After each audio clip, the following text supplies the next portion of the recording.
This is the Kia Stinger GT.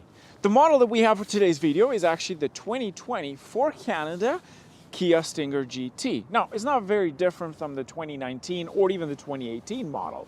The Kia Stinger, it's been one of the most talked performance sedans because of its price and what it offers. Now, the biggest competitors for this vehicle are way more expensive. Well, I'm talking mostly for Sportback. So if you had to take the Audi S5 Sportback, well, you have to put another $20,000 to $30,000 on top to get it to this kind of level. How they got this car to this price with what it offers is beyond me. It is impossible to understand how a company manages to make money from a vehicle that offers Brembo brakes, for God's sakes. They cost a lot of money buying them privately. Imagine actually having in a vehicle and it doesn't have just Brembo brakes in the front, it's the same thing on the rear side. It also offers a big engine under the hood, a V6 twin turbo that makes over 350 horsepower. It also offers a lot of technology. Inside you will find a digital infotainment system, you will find a wireless charging pad, heated seats, ventilated seats, heated seats on the rear side, and of course the beautiful Nappa leather. It has a very distinct and unique style in the inside. The door panels are well designed, proportional to the rest of the interior. The actual design of the infotainment system and of course the cluster itself is different as well.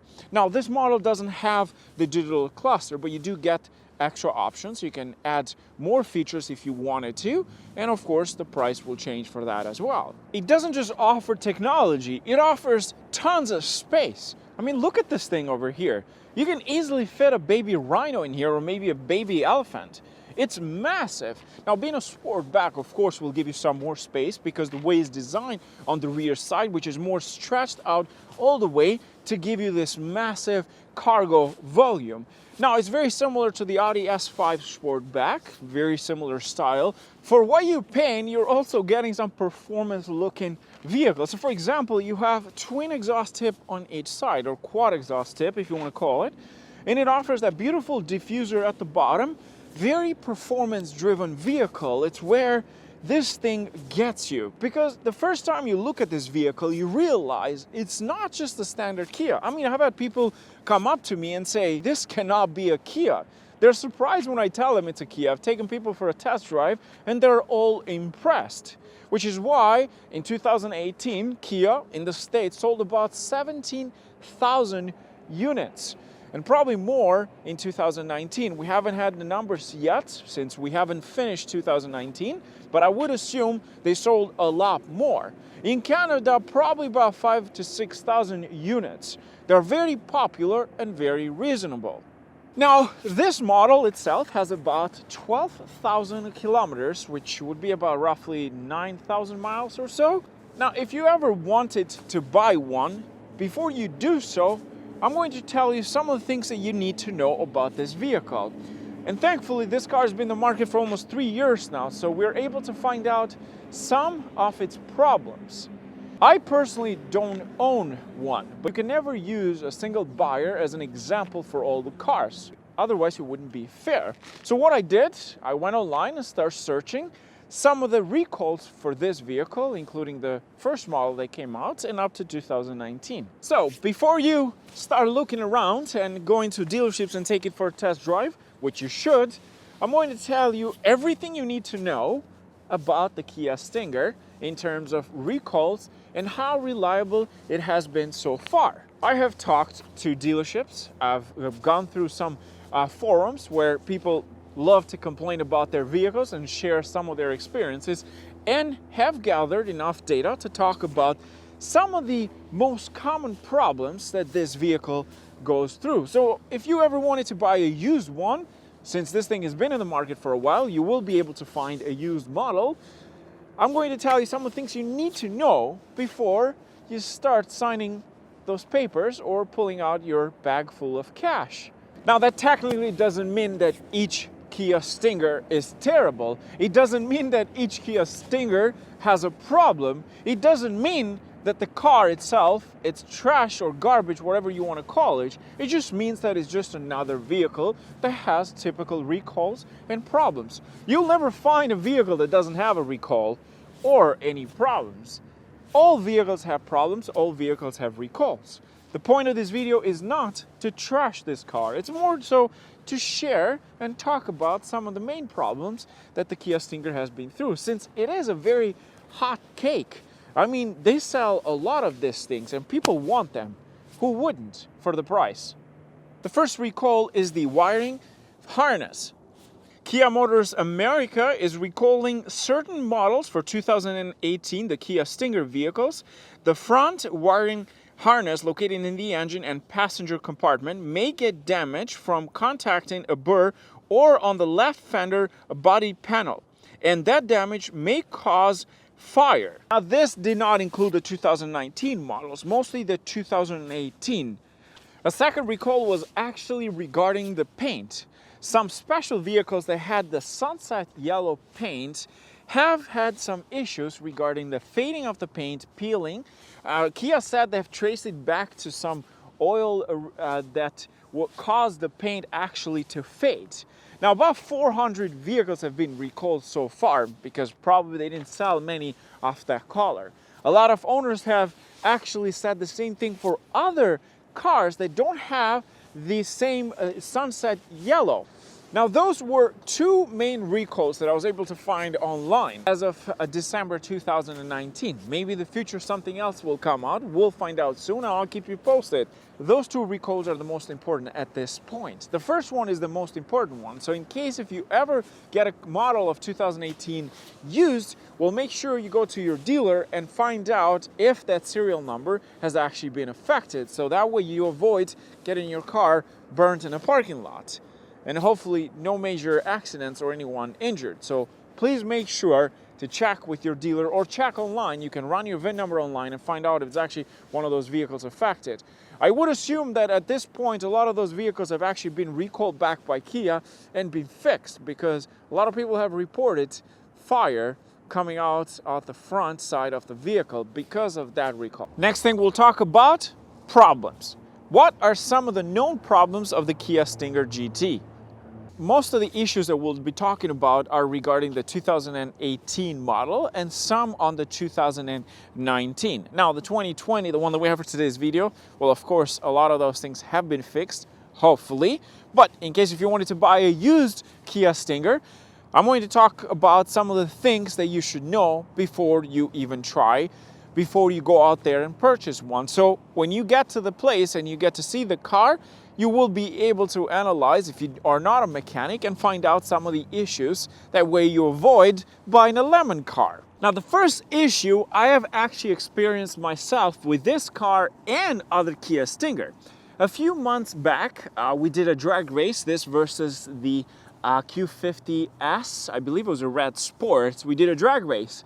At the end of the race, the owner that was driving the Kia Stinger reported that there was smoke coming out of the front brakes. Meanwhile, the Q50 had no problem whatsoever. And he did mention the fact that the steering wheel was vibrating.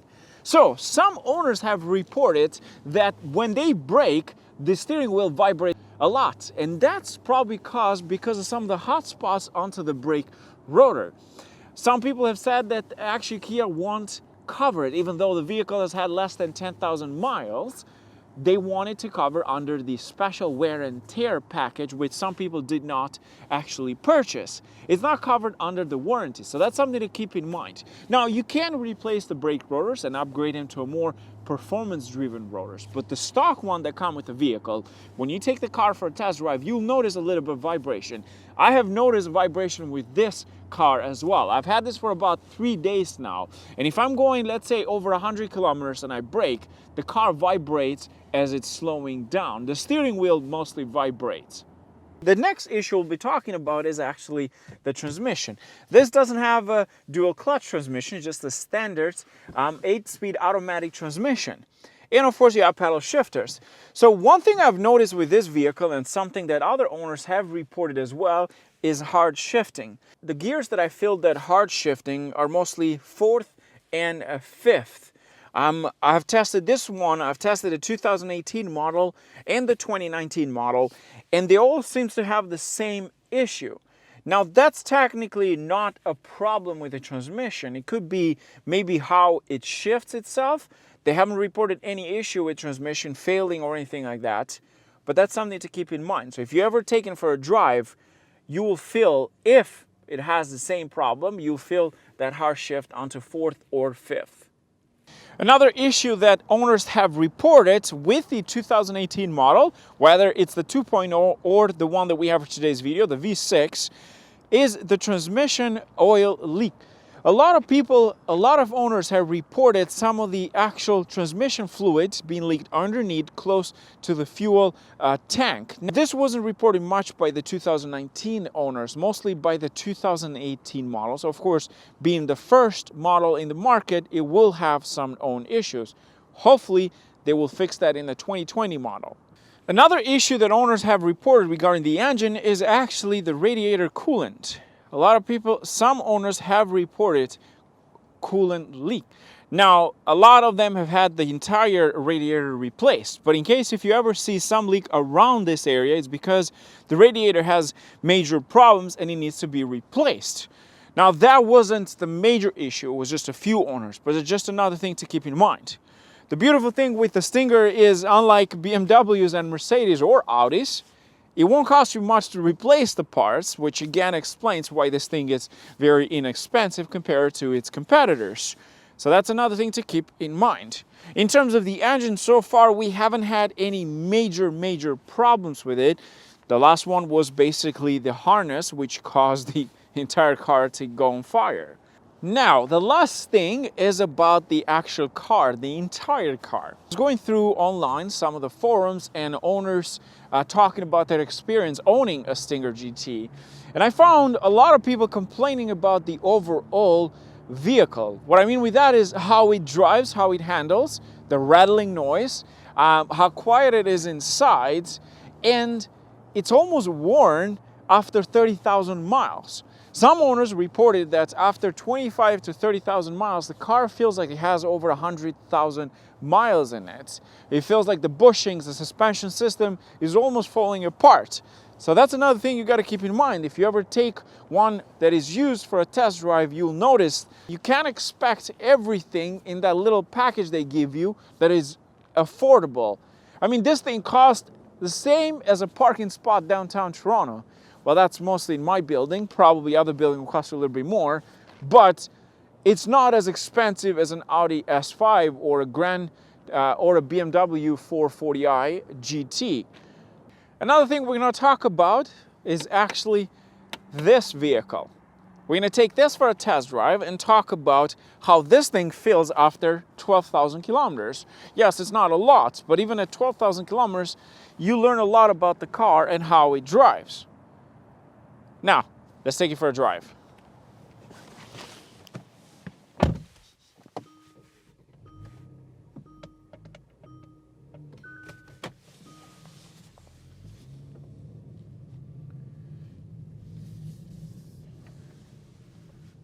The first time the Kia Stinger was introduced to the market, I thought to myself, how will this company make money? I mean, what this car offers somewhere else would be almost double the price. So I always had that question, like, there's something behind this car. There's no way a company can actually make such an amazing vehicle, I mean on paper, and yet make some profits. There's no way, unless they have to cut down somewhere. That's what companies do.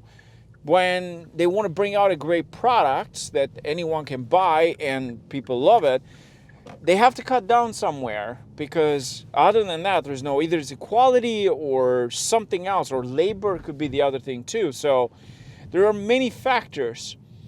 Now, the more I drive this, the more I realize some things are very off. Like I mentioned that parts that the brakes actually were, there was smoke coming out of the brakes in the front. We were both very shocked because the cars actually stopped at the same time. The link for that video will be in the description box. The other thing is that the vehicle itself doesn't sound as good as it looks from the rear side. I mean, the exhaust sound on this thing, it's not nice at all. I did expect a little bit more of like a rumbling noise and pops and all that. It doesn't. Even in sport mode, if you wanted to put it in sport mode, it literally just sounds slightly different. Like from when you go from comfort right now, put into sport mode. I wish they could have done something better with the exhaust system, but again, it goes back to the price itself. If they had done that, the vehicle would go up in value. Now, this vehicle has exactly 12,341 kilometers as we're driving right now. And right off the bat, when I got in and I started driving it, I realized it feels a lot looser than when it's brand new, of course, but at 12,000 kilometers, it looks like it could be falling apart in the next 20,000 kilometers and probably will need bushing changes, a suspension system, and so on. It does not feel like it has 12,000. It feels like it has 30,000 kilometers. I've been inside cars with 12,000 kilometers. They do not feel like this. Now, to wrap up this video, a few things to keep in mind. First of all the issues that we mentioned do not apply to newer models, are mostly from previous like 2018 models or so. So that's something to keep in mind. And at the same time, if you're gonna buy used, if you are not into fixing cars and don't understand much about them, well, I suggest you to get a warranty. There is options for used vehicles to purchase a warranty that you can do so. Most dealerships that sell used vehicles will offer you their warranty, so if you're concerned. The beautiful thing about this car, unlike, let's say, a BMW M5, the E60 M5, which was known as the best car that you should not own, it's still known the best car that you should not own. Parts for that vehicle are not cheap. Meanwhile, for the Kia Stinger, you shouldn't be worried much if that kind of price of the vehicle is not a big problem for you. This car will not cost you the same as a BMW or an Audi or a Mercedes at all. None of those parts will cost you. But if you wanted to upgrade some parts, you can do so. Like the exhaust, you can upgrade to a more powerful and noisy and give you a better sound at the back and so on. You can do the same thing with the brake pads, brake rotors. You can upgrade them as well. Although the stock one, as I mentioned previously, do have that problem. And it's mostly because they wear out very fast. And people have a car with 20,000 kilometers, they think like my brakes are not working well, but it's because they wear out fast. And that goes back to the actual quality build of the vehicle. Anyways, that was it for today. Let me know your thoughts in the comment below. Let me know your thoughts in the comment section below. Let me know your feedback about this video. If there's anything that you didn't like about it, or if you liked the video, don't forget to hit like. And if you're new to the channel, don't forget to hit subscribe. I will be doing a comparison this versus the Audi S5 in the coming days, the S5 Sportback, and see some of the differences in technology and so on, and how they drive. That was it for today. Cheers.